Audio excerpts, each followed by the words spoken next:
then run away someday, someday. Hey there, welcome back to my channel. I am doing a first impressions of the Amika Blowout Babe Thermal Brush. I've been super intrigued by this and I have had it in like multiple shopping baskets and just haven't ever purchased it. So I thought now that I have it in my hands, I'm gonna do a first impressions review because I don't do this very often and I think they're cool because you get like a legit it did or didn't work for me type thing. So first off, packaging's adorable. We're not judging on the packaging, we are judging on what it actually does. So this is what the brush looks like. I think this is so pretty because it has this like goldish bronze barrel and then it has the little bristles and then the little handle is actually rubberized so it's easier to grip onto. That's something that I immediately noticed because I am all about textures. And I don't know, it's super lightweight and it looks really classy. So judging on appearance, I give this an A+. It has two different power like options. So you can do number one, let me get this on. It just turns red here and you're supposed to leave it on for a few minutes to let it heat up.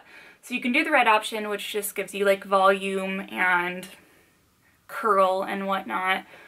Or you can turn it on to the green. I don't know how like it's picking up, but you can see green and red on it. So when it's green, you're getting this like silkiness from it because I'll have to read it. It's something about negative ions working on your hair. When it's red and green, it is activating the negative ion generator for a smoother, shinier result. So what we want to do first is brush my hair because it is a tangly mess. So with this brush, it's a blowout brush, but you have to do it on dry hair because you are putting heat on it and you don't want that on wet hair. So this is like, you don't have to use a blow dryer, skip that section. Technically you can blow dry your hair and then do this on top of it, but really what would be the point of that if you can just do a blowout with the blow dryer? If you're like me and you don't use a blow dryer, I'm hoping this actually gives me volume because I can't get it otherwise. It's definitely getting hot. I think we are a go on the brush. I'm nervous. Okay, we're gonna turn the green on and we are going to create a really, really pretty updo right now.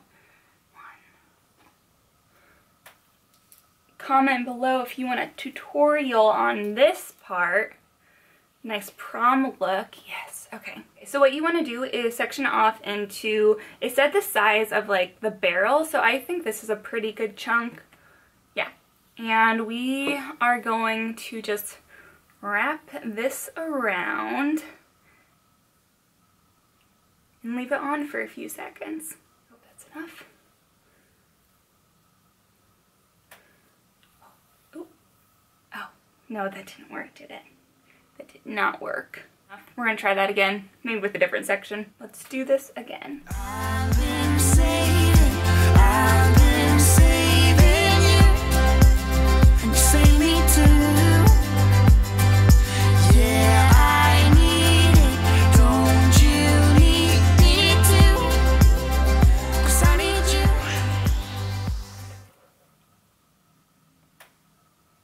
Okay, let's leave it on longer this time. Yeah, so call me anytime that you need a favor. Call me anytime I can come and save you.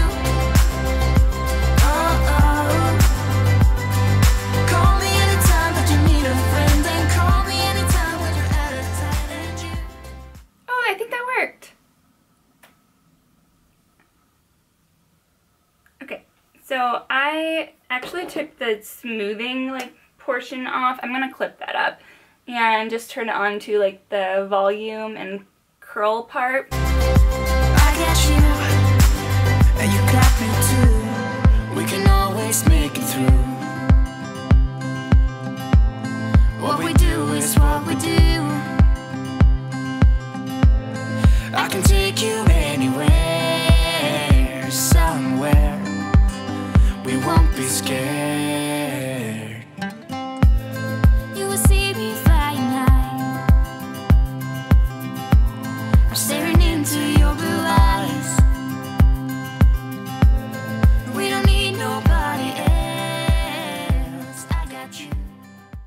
So here's the final product. It gave a very pretty, relaxed, effortless look. It has pros and cons. Pro, you get a really pretty, relaxed look that is more volumized than it would have been just plain curling it. At least that's how mine was. It usually isn't this volumized. I would absolutely wear this out, like if I could get my hair to look like this every day, it would be an everyday look, and I could. But that comes to my con is, although it looks super effortless and easy, it does take time to get, which counteracts that whole effortless look a little bit. If I have time in the mornings, I would definitely consider doing this, but for me, typically, I'm very lazy with my hair and it's like the last thing I do, so if I don't have enough time, I usually just like straighten just the end part and leave it like natural. So my one complaint with this is that it does take a while, but I wanted to give you every aspect of what I liked and what I didn't like with this. What I do like is the way it looks. Like I said, it does take a little getting used to, so when you first are doing the curls, don't expect them to come out perfect. I will say pinning them up like after you like take it out will help hold the curl and make it last longer. Some of the curls I didn't pin, and I noticed the ones I did pin looked better in the end. And also when you're taking it out, the way that you untwist it out of the barrel will make a huge effect on how it turns out in the end. So on some of the curls, I like basically brushed it out on accident and that curl just completely flopped. But if you untwist it and then twist the barrel at the same time, it definitely helps give you that like spirally blowout curl. If this is something that you like, I know, like I said, Sephora has it and they're doing that VIB and Sephora Rouge sale, so if you can get it 20% off, I mean, a sale's a sale. Let me know what you thought of this, if you thought it was worth the time. I think I'm gonna keep practicing with it so that I'll get better at it in the future, and it probably will go faster at that point, but since this was a first impression, like, I obviously was new at this. I'm gonna head out though. I actually have to meet my mom in like a few minutes and then I'm going out to lunch with a friend. So I will see you guys really soon. Another video. Bye. I've been saving you, and you save me too.